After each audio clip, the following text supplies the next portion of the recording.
On this episode of Real Estate Insiders Unfiltered podcast, we talk about the new Apple Ironman headset. That's at least what I'm calling it. We talk about MLS data. We talk about the industry, how innovation happens faster. It's going to be an incredible show. You talk about it privately. We talk about it publicly. This is the Real Estate Insiders Unfiltered podcast. Welcome again to the Real Estate Insiders Unfiltered podcast. I'm your host, James Dwiggins, along with my co-host, Keith Robinson, aka Crazy Uncle Keith. Keith, tell us about Jimmy Kelly. Yes, sir. You tricked me. You said we were going to have Jim Kelly on the podcast, and I thought you meant the famous Buffalo Bills quarterback. It was not. It was Jimmy Kelly, the CEO of Lone Wolf.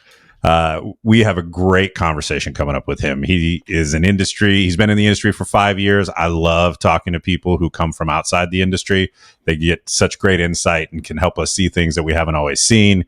We talk about the portal wars coming up for residential real estate, some of the old fiefdoms and walls that could probably be torn down to help the human beings who buy and sell houses and the people who serve them, and a whole lot more. Well, and also the new Ironman headset. We dug deep into Apple's new product. We did. Your favorite topic, the new Apple headset that you too could have for a low $3,500.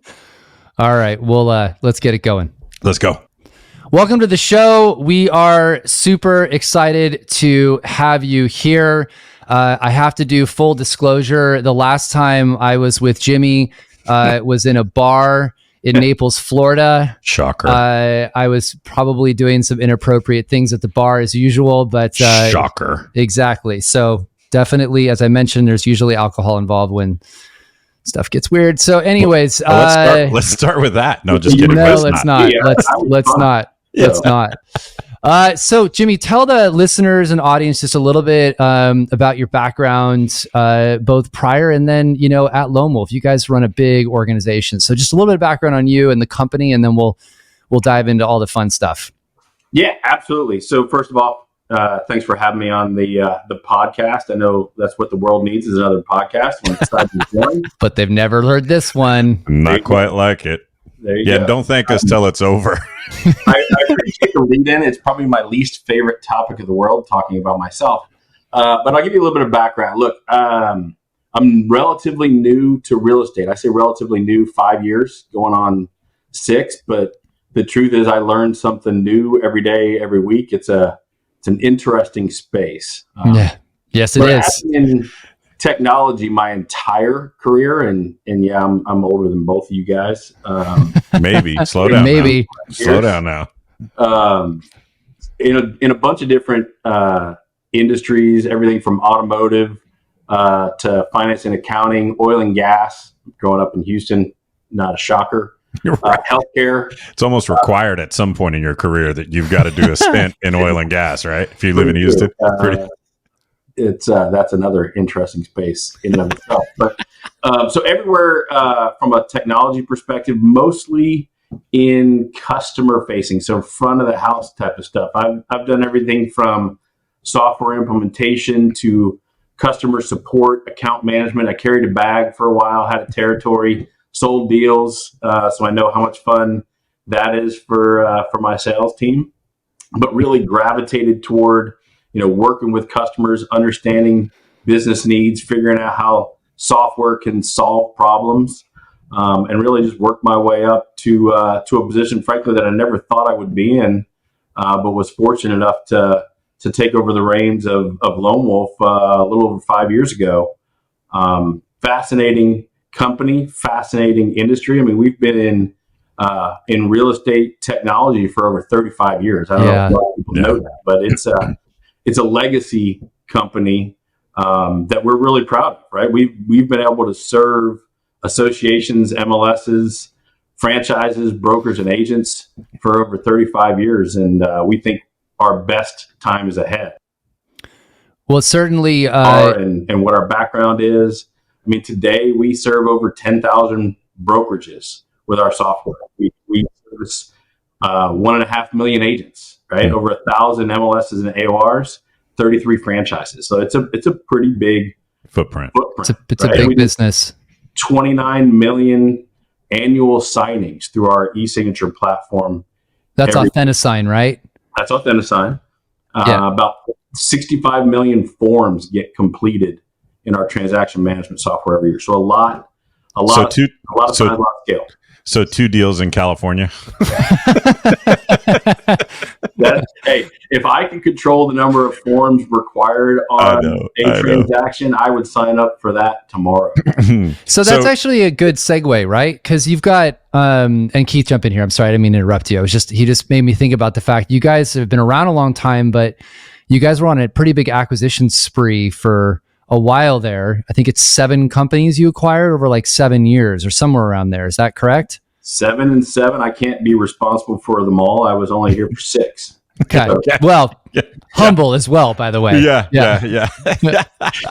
Look, there's a lot that goes into that. Yeah. So if you think about where we started, our cornerstone solution is still our back office platform. Has always been. That's where it was founded. But we looked for opportunities to kind of get a little bit closer to the transaction, a little bit closer to the agent. So we made some acquisitions, Instanet Solutions and ZipLogics, to kind of move into the transaction management space. And then we wanted to get closer to an agent to enable them. And so we looked, frankly, in the market for some of the best technology.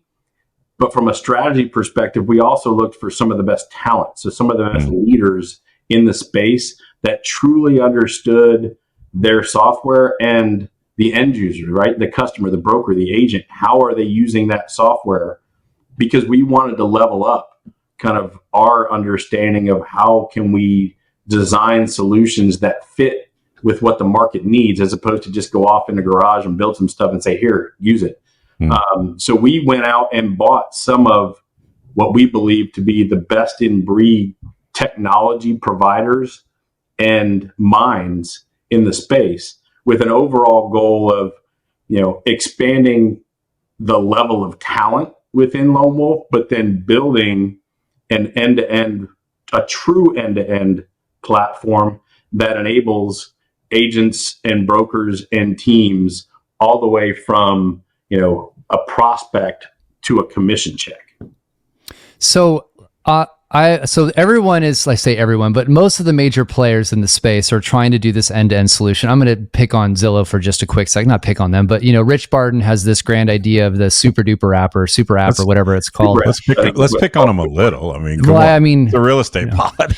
So, I admire Rich. He's brilliant, but he's got this idea of this super app, right? Which is this end-to-end solution. And people, this isn't anything new, by the way. I mean, I've been doing this a long time as well. People have been talking about an end-to-end solution for a long period of time. It's been hard to do because, getting mortgage and all of these components into the same spot is a difficult task, different regulations. Some stuff still has to be notarized. Some stuff you still can't even, you have to do via paper.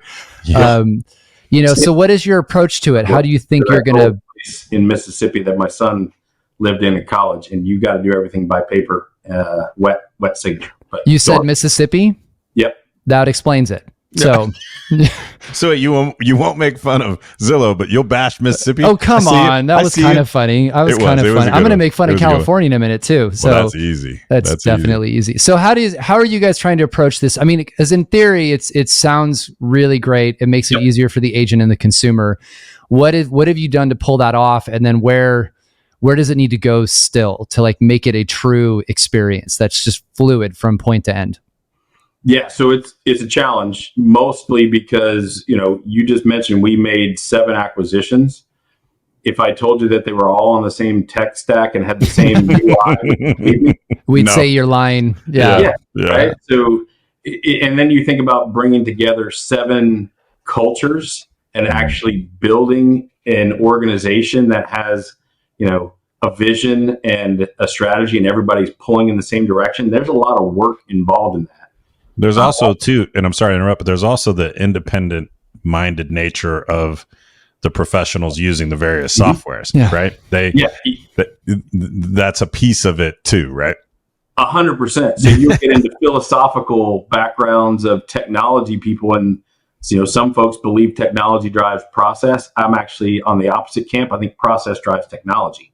So understanding your end user, understanding how they use their product, or what everybody always says, meet the customer where they're at, understanding where they are, then you design solutions that meet that need as opposed to the other way around. But James, to answer your question specifically, we're not going to be able to do it all ourselves, right? We're not going to be able to be the one stop shop for everything, at least not initially. That's not where our focus is. If we get into the mortgage and title components, we're going to partner our way there, right?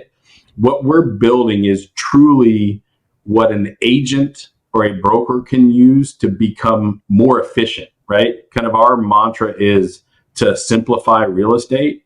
What it really means to us is, can I eliminate steps in a process? Can I reduce the number of clicks or the number of logins or the number of screens that I have to go to in order to do my job, which frees me up to spend more time with a consumer, somebody that's buying or selling a house, and help them on that journey.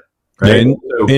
In general, I think, and this is my view, right? You didn't say this, I'm saying this, but I'm curious what your thoughts are. I think agents in general are below average technologists. Some are not. Some are technical wizards. But in general, the average agent is a below average technologist, but a brilliant humanist.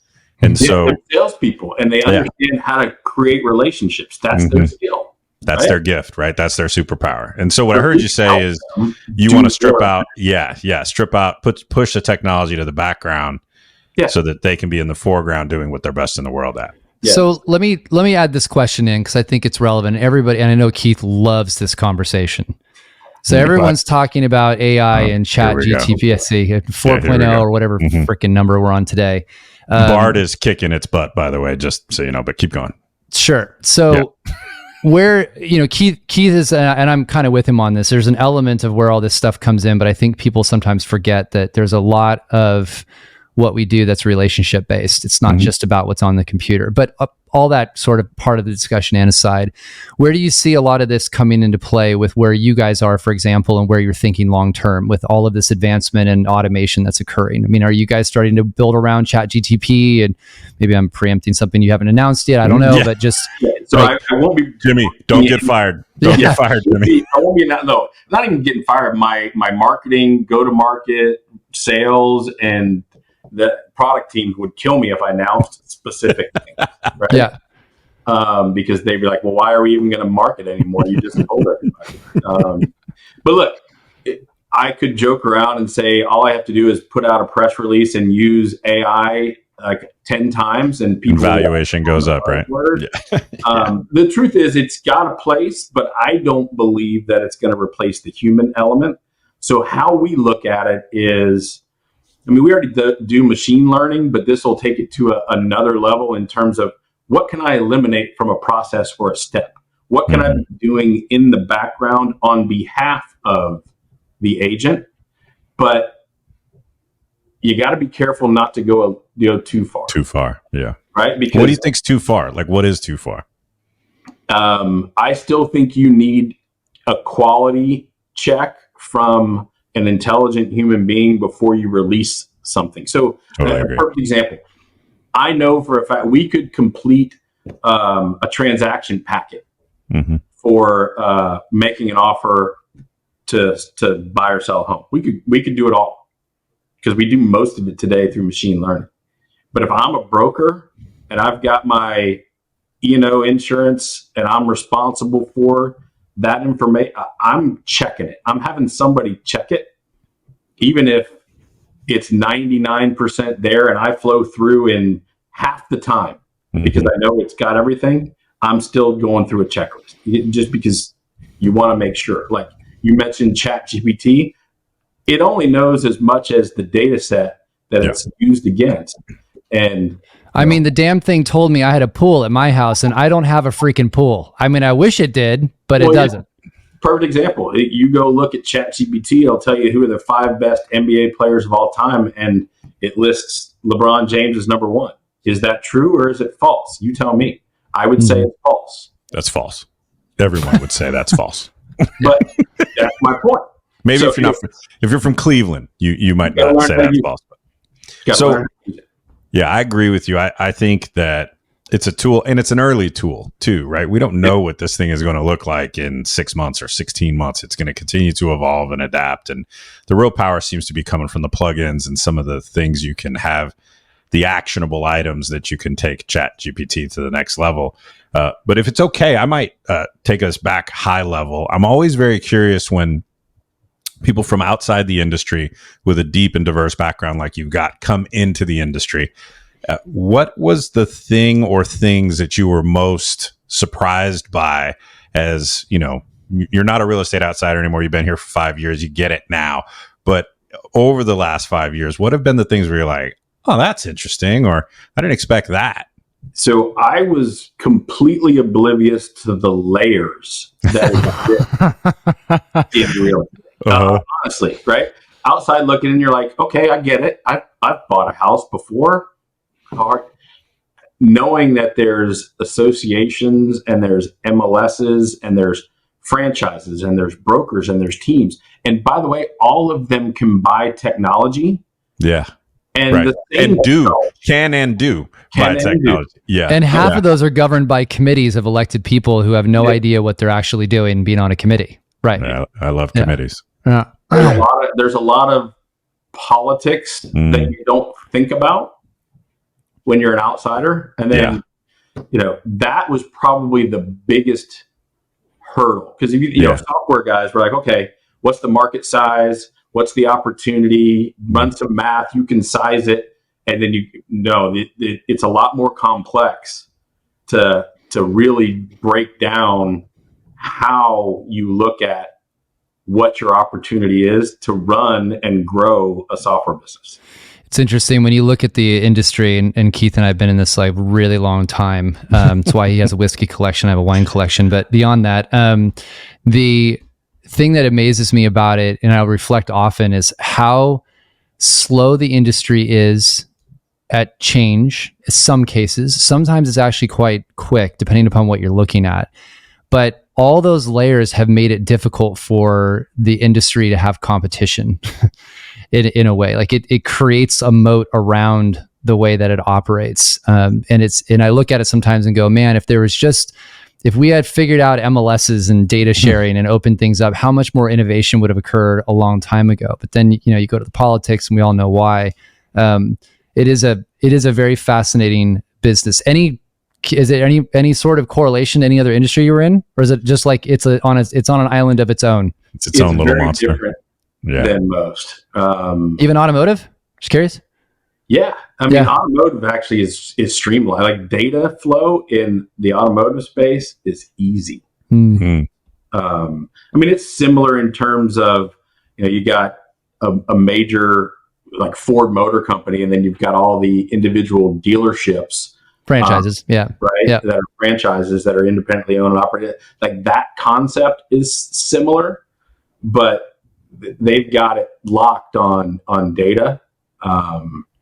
In terms, it's not even that different than an ambulatory space, like a small doctor's office. It might be part of a large hospital system, but that's a small business, right? That's got a couple of physicians, nurses, admins. It's not that different than a brokerage, right? Yeah. So, but the governing bodies. Yeah, I like James's analogy. That's why Keith has no hair, by the way.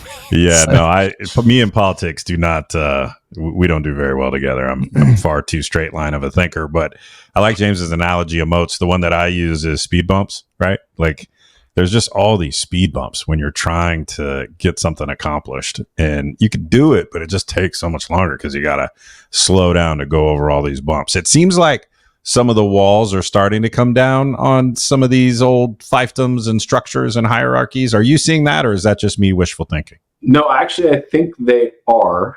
Probably not as fast as we would want. Everybody would like. Even most of the folks that you talk to, right? Mm-hmm. But no, I think it is starting to come down. I'll give you a perfect example, right? You grow through acquisitions, 7 different companies. I have MLS agreements for data at every single one of them for every single product, because they're all written on a product level basis, right? Logic would tell you I should only need one data stream, right? One data agreement, right? MLS to serve, but getting to that point is laborious. Yeah. I want to come back to the MLS part before we leave, because we haven't actually had that discussion yet with any of our guests. But I do want to, since it's fresh and in everyone's mind, I did want to at least broach the subject about Apple's new Iron Man headset that they're hate. No. It's not that I hate it. I just don't understand it. Like I literally go, there's a cable attached to it, and I'm going to sit in my chair. Like I get it's the first version, and maybe later it's sunglasses and we'll be in the movie Minority Report or something. But my original view of it was Doc Brown from Back to the Future. I was like, yeah. So I'm dating myself clearly, but no, I'm right there with you. I'm right there with you. Okay, so all my joking aside, what do you honestly think of it from a technologist, and where do you think it could go in real estate, or is there a spot or not? Like, what's your take? Besides, like, I can move my fingers and move my eyes and look around. Like, I can do the same thing on my monitor. So, like, what's the difference? Yeah, so I think it's kind of cool, but it's not my thing, right? So I'm not quite old enough to say get off my lawn and we'll kind of ignore it. But I'm not going to throw on, like, that's not for me. But if I only looked at the world through the lens of things that I would do, I would be pretty narrow aperture. So it has a place. I think I look at it similar to iBuying personally. It's got a definite ceiling as well. But the obvious part is the virtual tours, right? That could be really cool, but I don't think that's enough. I think you'd have to layer in additional things to make it worth my effort, create some value. How are you gonna, me as an individual, give me time back? A couple examples. I don't know, in your neighborhood, do you have any of those companies driving around the streets kind of recording everything that's going on that is going to enable kind of the car of the future that's going to drive for you? Yeah, Waymo and all of them. Yeah. If you can plug that type of information in, and then me as a user pick time of day or day of week or month of year and start to understand what's happening around a property in terms of traffic flow or people flow or flooding or whatever those things might be, I can see some value there, right? Because I might live close to a school and not really think about it. I might go, oh, that's pretty cool. And then all of a sudden on that thing, I see, well, every day during school, I have 300 cars lined up and down my street. I may not like it as much anymore. So give me that data, and I might be able to pick and choose which houses I may want to buy or invest in better, right? I'm with you 100%, or like maybe 85%, but it wouldn't be fun if we just all agreed, right? I think the headset is, think of it as a more immersive experience. Yeah. And then think about parts of the real estate transaction where more immersion is better, right? And that is where I think the use cases will fall and land. So yes, virtual tour, right? Someday, if you're thinking about a home in the Sierra Mountains somewhere, and you're 3, 4, 5, 45 hours away, you can actually walk it at a different tangible, tactile level. Maybe not tactile because you're not actually touching it, but from a visual experience, it's more immersive, right? Super luxury. I think those really high-end homes, you could have much more immersive experiences where people want to really spend time, quote unquote, in and around the house. But I can't get too far past that. That's where I get stuck, right? Is like, am I going to have a virtual conference room and then I'm going to go, quote unquote, meet clients there? And so, I mean, maybe when my 11-year-old is buying her first house when she's 21 or 31 or whatever, maybe in 10 or 15 years, but I just don't think it's close. A lot of the discussion is about, long-term, it's weird as it sounds, like Minority Report, the movie. For those of you who don't know the movie, the idea with, Keith wearing glasses and it can show things, and it can be like, oh, this product can be purchased, and you know, he can wink his eye and it buys it or something. You know, there's that. But I've you think about that concept, or like virtual staging. You're walking through the house, you love the couch and the stuff. You can buy this directly from Wayfair, whatever it might be. I'm also like going, it sounds interesting, and I like the concept, but it also sounds really annoying. Like to have this shit constantly feeding into my eyes about. It's a very technical term that we learned in business school. Whatever. Yeah. So like it's I'm going, if I was to sit in my chair, maybe it's fine to do all of that. But so like what about this? I'm curious what both of your thoughts are on this. And Jimmy, you go first because I get to listen to James all the time. So shut up. Wouldn't it be a more interesting walkthrough, right? I go tour properties, my agent takes me to the house. But what if every house had a headset or 2 or 3 or however many people are going to be walking it? And as you're walking through the home, instead of having the agent say something enlightening like there's the kitchen, right? You're actually having a more immersive experience, or you could see what the PG&E bill was as you go in there, right? So like I'm getting data in a more immersive and experiential way as I'm going through the house. When I go in the master bedroom, it gives me the noise rating for the area and for the neighborhood. And I'm getting everything I could get anyway, but I'm getting it in a much more experiential fashion. So everything you just said sounds cool for certain buyers. Right. And that's right. the trick. Yeah, for certain buyers, right.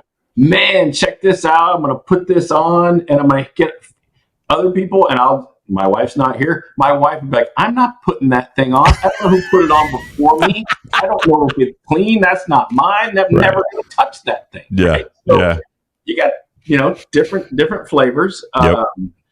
I do think access to data, access to information, things that will help a purchase decision make a ton of sense. But I still think it's got a ceiling on it, right? So the one that made sense. Are you going to pay extra for that? Or are you going to take a percentage off your commission because that made it easier for you to sell it out? No. What's the revenue model behind it? The one that made sense to me, ironically, and I'm laughing partially, but I'm kind of serious because I'm a snowboarder, was somebody's like, this, first of all, is a great looking ski goggles. And then secondly, he's like, so actually think about it. Imagine if you're going down a mountain and it was immersive and it says, if you go right, this is a intermediate run, you go left, it's a black diamond, and like, here's the skill level and like what, I mean, there is some interesting stuff there.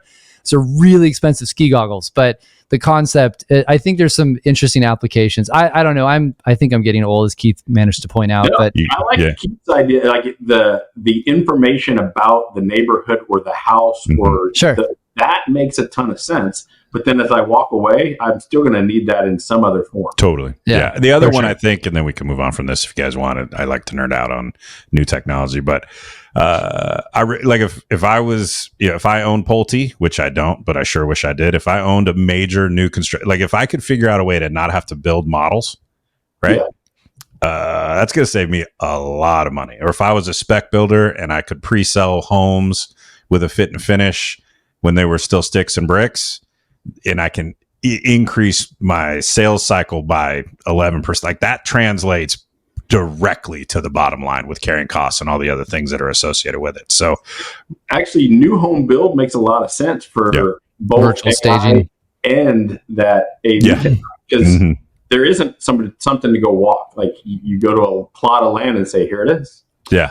You ever looked at architect plans? Like, you guys are smarter than me. Maybe you understand them. I don't. No, it's really hard to get. I was lucky enough to get to build a house, and my dad was like, the dining table is going to be, it's so far from the island. I'm like, Dad, it's 15 feet. Like, relax. You're looking at a drawing. It's not as far as it looks. It's not as far as it looks. Keith's dad studies astro. He likes to play with astro. He's an astrophysicist, or he likes to play with. He does it for fun. He's a mathematical physicist that studies string theory. Yeah, and who does that, by the way? My dad. So, that's about it. Big brain. Yeah, look at the size of Keith's brain. It skips a generation. All I got was a big head. All right, so I got a question for you, and this is I've been wanting to ask this, and I'm in a mood where I just don't really care. So, what is the thing that you think is holding back innovation most in this industry? Like, what is stopping our industry from achieving its full potential? Politics, Like, what is it? What if you could wave a magic wand and be like, this would stop so many things from, from allowing the industry to move forward? Like, what would that be? And I know this is probably a political question to some degree, but run with it. There's always politics involved in anything you do. Mm-hmm. But for me, democratization of the data, if you can say that 10 times. And we're talking MLS data, to be clear. Yeah. I mean, MLS data is the mother's milk, right? But there's other data that needs to be available. But making that readily available across the industry that anybody can tie into and drive solutions around. I don't even care if you have to pay for it. We pay for it today. We pay a ton for it. But it's not easy to get access to.